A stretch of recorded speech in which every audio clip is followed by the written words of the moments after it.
Hello, Social 20-1 students. I'm here today to make a quick video on the writing of the major essay. Today's video will just deal with, excuse me, the writing of the introductory paragraph. So you'll go to where the assignment is. A lot of times it's listed right in your stream once it becomes due, etc. But if you want to find it, it will be down here at the bottom of set 3. After the Chapter 7 assignment, after the Chapter 8 assignment. It looks like it's scheduled for a few minutes from now. But anyways, let's just read what I have written here. It says, we will work on this assignment in two main parts. One, the introductory paragraph, which I will go over today. And then either tomorrow or Tuesday, I'll make a video on the body paragraphs. It says I will release a video on Monday that will go over. I'll probably release it today, which is Sunday, and I will give you 2 to 3 days to work on that paragraph. I will release another video on Wednesday, Thursday, going over the main body paragraph and conclusion paragraph. All right, so anyways, let's have a look at what I have here. Now, before you do anything, you might want to watch a few of these generic videos. One is how to write an essay. You'll click on that. It's about the essay structure. Hello, I'm Ariel and welcome. This one is how to write an essay, the thesis statement. Hello, my name is Ariel and welcome Writing to the thesis statement in this type of paper is a little bit different than your generic thesis statement. This one here, evidence and citation. Hello, my name is I'll Ariel talk and about welcome evidence and citation when we talk about the body paragraphs. And then this last one is tips and tricks about writing. Hello and welcome to my series on how to. So 4 fairly short and sweet videos, but nonetheless, I think pretty well made. This is the rubric in which I'll judge you on, ranging in various categories. Analysis of the source, which is basically what you're going to be doing in the first paragraph and pretty much throughout. Okay, so how well do you analyze the source to identify its perspective? Okay, that is pretty much what is within the introductory paragraph. The body paragraphs will be judged on these 2 or 3 factors: argumentation, how well you establish a position, how well you argue that position, etc. And then another criteria will be evidence. How good is your evidence? How specific is your evidence? How relevant is your evidence? And then the final criteria in which you are marked on is communication. That would be your fluency, organization, grammar, mechanics, etc. Down here are various suggestions for improvement that I might point out to you as I evaluate your paper, ranging from analysis to argumentation, evidence, communication. Feel free to have a look at some of the things in which is important to have in a major essay. So there's that. This here is the outline that I will want you to work out. And more than likely, I'll spend a few more minutes talking about this outline. So this is the outline for the introductory paragraph. This is the second part of the introductory paragraph. Okay, this is the outline for the body paragraphs. And once again, I will do this video, will deal specifically with the introductory paragraph, and I will not do the body paragraph until either tomorrow or Tuesday. So there's that. And then the last thing is the source itself. Okay, and as you can see, the source on a major essay is usually just a sentence of opinion on a perspective of content that we have discussed, gone over, examined this semester.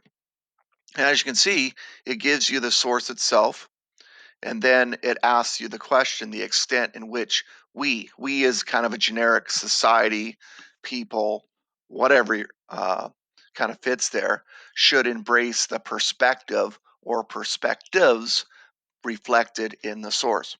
And then it gives you a bit of a blueprint on what to do, which I, you know, basically break it down in this outline here. It wants you to analyze the source and demonstrate an understanding of its perspective. Okay. And then it asks you to establish and argue a position in response to the question presented. And as always, as you establish and argue position, you have to back it up with specific evidence. All right, so that is the source, and I'll leave that open. Finally, you'll write your document right here on this blank document. I have provided all of you with this blank document. On the bottom of it, it says insert your name here. Hopefully you'll figure this out and you'll take away the arrows and you'll just put your name there. And so on the bottom of every page, we'll have your name and we'll also have SS 20-1 Major Essay 1. Okay, sometimes kids get a little confused about what to do there. So anyhow, I'll leave that up too. So where I'm going to go at this point is just talk about what needs to be done. All right, so you have your um, source, and I want you to look at it and read it over and think about it for a second. Okay, it says when nations act in an ultra nationalistic manner, they are merely exercising their right to pursue their own interest. All right, so what I would do is open up a few windows in your on your computer. I'd have this one open. Okay, I'd have, and you know what I've done with this is I've provided you um, a look at this. Now you can make a copy of this if you like and make it your own. Okay, or you could print it out and write on it. Okay, just whatever you want to do. But you know what I have provided for you is just kind of a template, so to speak. So, anyways, there's that. So the first thing I would do with this is you need to analyze the source. Okay, analyze or interpret the source. Um, and the biggest reason you need to do that is that you have to identify its perspective. Okay, you have to identify its position. You have to identify, um, what side it's taking, so to speak, in a theme that we've been going over in Social 20.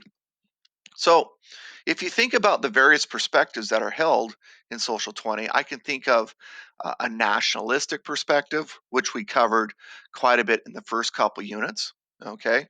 In this present unit, we've been looking at ultranationalism. Okay.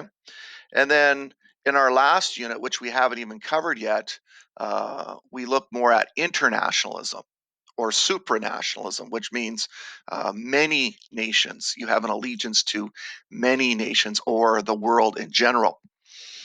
All right, so we'll get back to its perspective here in a moment. So let's go to the template. And what I would do is I'd have this open and I'd also have my paper open. Okay. And the first thing you need to do now is analyze that source. So I go into this. I would not do the hook yet. I mean, the hook to me is nice. A hook is an attention grabber, okay, but it is not the first thing you would ever do when you write a paper. All right, now I want to make sure you understand something about this. It says introductory paragraph part one, introductory paragraph part two. I want these 2 pages of outlines basically narrowed down to one paragraph. Now, if that paragraph is about a page long, that's fine. Okay, it should be the better part of a typed page. Okay, so like I said, even though there's a part one, there's a part two, it's still one paragraph. All right, so the first thing you need to do is you have to analyze the source. So back on this page, I'd be typing you know, what this source means. Now, it's not a very long source, so you probably don't need to spend a ton of time going through, um, the deconstruction, the analysis, etc. So how do you analyze a source? Well, it's very similar to how you would analyze a source interpretation. So let's just look at what it asks you to do. It says deconstruct to identify the perspective reflected in the source. So what that means is that you break that source apart, you explain what that source is saying, okay, with the intended purpose of identifying its perspective. Now, I'm going to let you in on a little bit of a hint. When you look at this source, and it says, when nations act in an ultra nationalistic manner, they are merely exercising their right to pursue their own self interest. Well, I think that just stands out. It kind of hits you in the proverbial head. It is an ultra national perspective. I mean, it says it right there. It's not even being sublime about it. It's right there. Okay, but I would spend a few sentences deconstructing what it says, and you would start with sentences like the source states that, and you could either quote it or you could paraphrase it, and then tell me as the reader what that means. And then you would furthermore continue on. So I would deconstruct perhaps the first phrase, when nations act in an ultra nationalistic manner. You'd put that in your own words.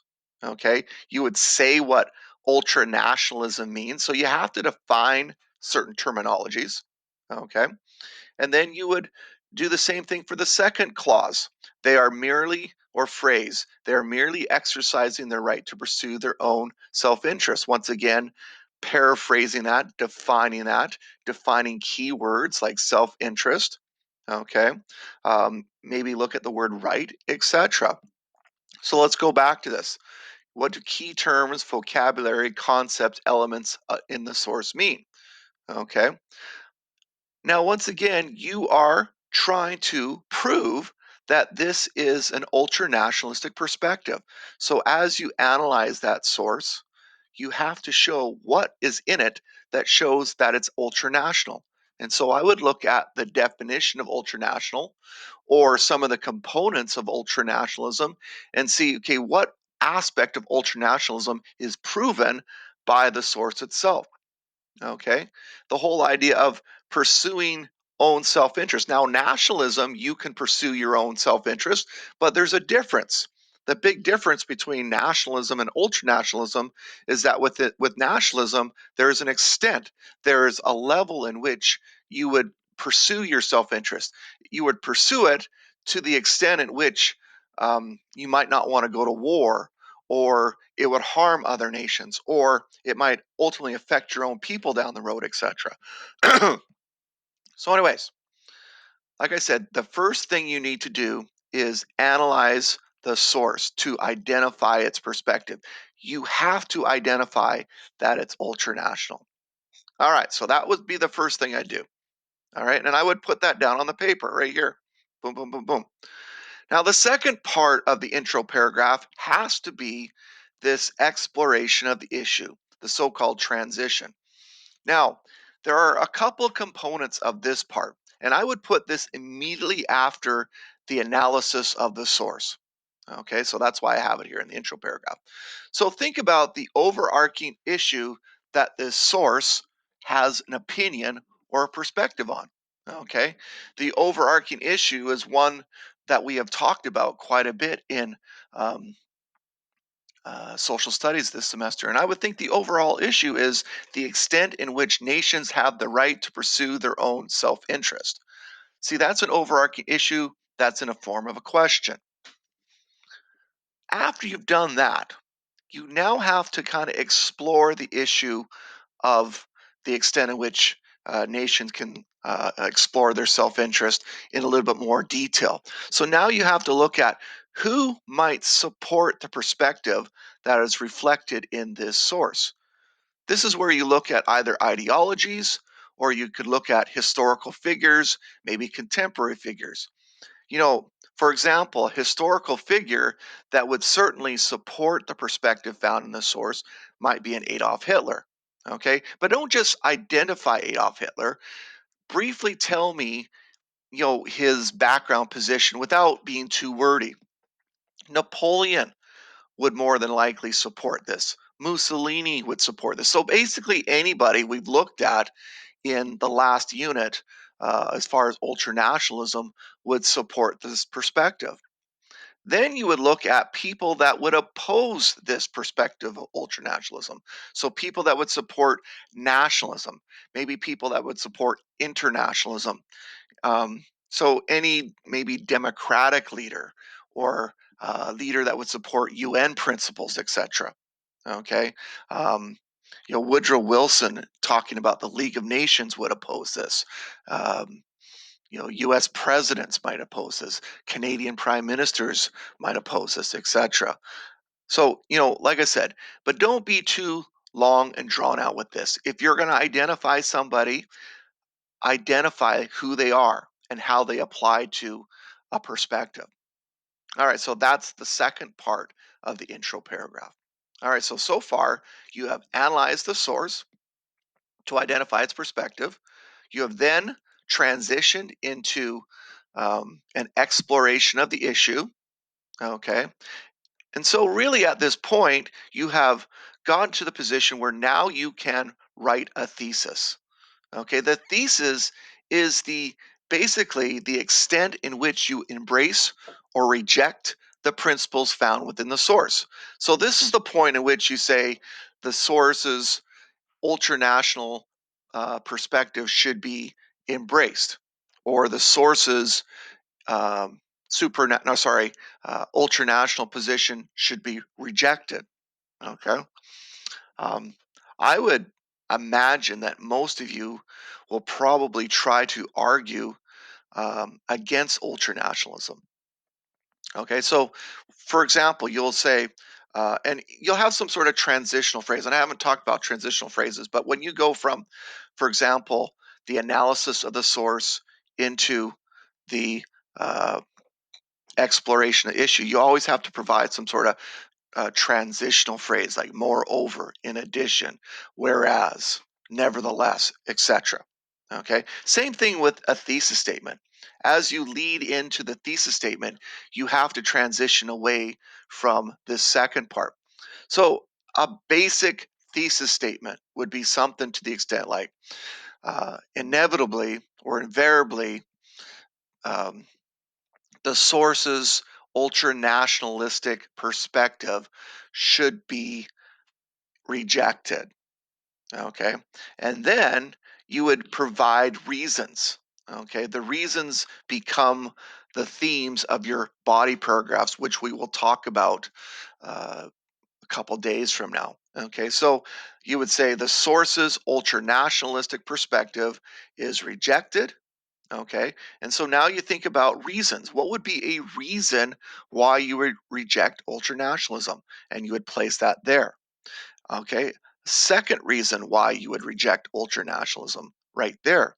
And a third reason why you would reject ultranationalism, and you'd put that right there. Now, couple hints. Like I said, I've been very simplistic about the thesis, but the thesis has to be a statement of direction. It is so-called roadmap. This is the heartbeat of your position. Okay, it's the extent in which you embrace the perspective found within the source. So it's the extent in which ultimately you embrace or reject ultranationalism. Now, can you make arguments in support of ultranationalism? You can. Is it perhaps quite a bit more difficult? Absolutely. All right, so you can attack this in a number of ways. You can say you embrace the perspective of ultranationalism and provide reasons. You can reject ultranationalism in your thesis and provide reasons. Okay. Or you could embrace or reject it to an extent. And that is a little bit more sublime or difficult way to go about doing it.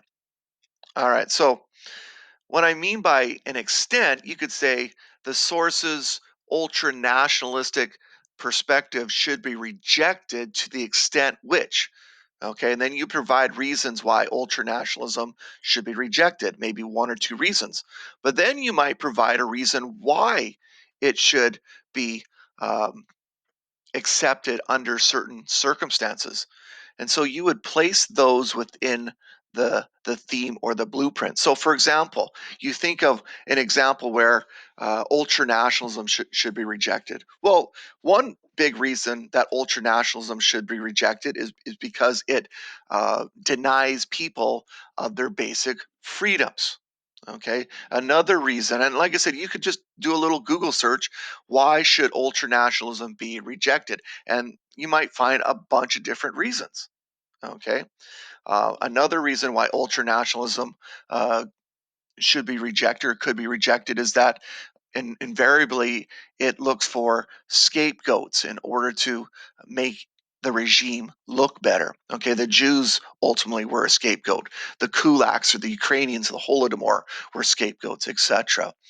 Certainly, the Manchurians were scapegoats. Okay, um, a few years later with the Nanking invasion, the Chinese were scapegoats. So I could just name a bunch of different things like that. Okay. But then you could also look up, there are some advantages of ultranationalism. Now, one advantage is you have order. Okay. One advantage is that there's a sense of belonging. Okay. Some would argue that ultranationalism gets rid of the divisions between people, so to speak. But I digress. So, anyways, the thesis, now that you have analyzed the source, now that you've explored the issue, you should have an opinion. The extent in which you're going, I like this source completely, or I hate this source completely. Okay. And then you have to provide reasons. Reason one, reason two, reason three. Okay. And so, like I said, for the sake of ease, I would say just stick with supporting it completely, rejecting it completely. But if you want to support or reject it to an extent, that's the more sublime, sophisticated method. Okay. The world isn't always full of black and white, there's lots of grays, etc. Okay. So you can do it that way. Um, have a look at some of this stuff as far as Goldilocks. I'm not sure if you're ready for that at this point. Okay. That's something perhaps that we'll look at a little bit more in Social 30. But anyhow, just to review, and I haven't even talked about the hook yet. Let me get back to the hook in a minute. The first thing you do is analyze the source to identify its perspective. Make sure you deconstruct the source, break it apart, identify, define key terms. Prove to me that the source, if you say it's ultranational, what in the source proves that it's ultranational? Next thing you do is you explore the issue. The source has a perspective on an issue. Okay, like I previously mentioned, the extent in which governments um, should control its people, or nations should extend their power or extend their self-determination, etc. You look at people that would support the perspective found in the source, either people or ideologies or groups. Okay, don't be too wordy on this. Okay, this should not be longer than that part there. Okay. And then look at people that would oppose the perspective found in the source. Okay. People, groups, etc. And then, like always, at the last part, you have the thesis. The thesis is as simple as the source's perspective should be rejected. Okay. And then because reason one, reason two, reason three. And these reasons now become the blueprint of your body paragraphs. Couple things with this. Put them in the order from the weakest to the strongest. So if your strongest argument needs to be the third paragraph, body paragraph. So you put your strongest argument last. You might put your weakest argument in the middle, or you might put your weakest argument in the beginning. That doesn't really matter, but you should always put your strongest argument first. Okay. Now, last thing, the hook. The hook is something you would put on the beginning of an introductory paragraph. It is the purpose of a hook is to grab the reader's attention. Okay. Like anything, the hook shouldn't supersede the rest of the paragraph. It should be short, sweet, succinct, etc. So it can be a quote, It can be a reference. It can be a fact. It can be a stat, like a statistic. It can be an allusion. You could be alluding to something in history. It could be a rhetorical question, which I normally don't like in any writing assignments, but you can put a rhetorical question because you're ultimately going to answer it. Okay. That um, the overarching issue the source has a position on. Okay, so inevitably, this is actually part of the exploration of the issue. So maybe you put the overarching issue here, okay, and then you put the supporters and opponents in this section here. All right, but like I said, this isn't the most important part of the intro paragraph, but it just kind of helps tie it all together. All right, I one last thing. Never, ever, ever, ever, ever, ever, ever, ever, ever place your opinion in an essay in its introduction until you get to the thesis. Okay, so when you are describing a hook, when you are analyzing the source, you never place your own perspective. Don't say that you like the source. Don't say that you hate the source. Don't say you agree with the source. Don't say you disagree with the source until you get to your thesis. Okay, the thesis is the first place in which you say that you embrace the perspective found in the source or reject the perspective found in the source.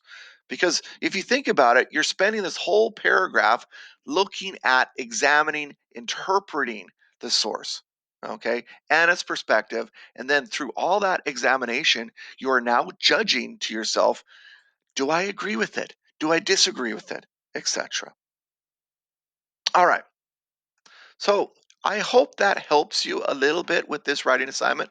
More than likely on Monday at about 10:15, I think what I'll do is I'll have a Google Meet session for people that might have a few questions about this. And then Tuesday or Wednesday, I'll release the body paragraph part of this. Okay. But between now and Wednesday, I would like you to attempt to write a paragraph using this structure. All right, and as always, if you have any questions, feel free to shout out. But until then, take care.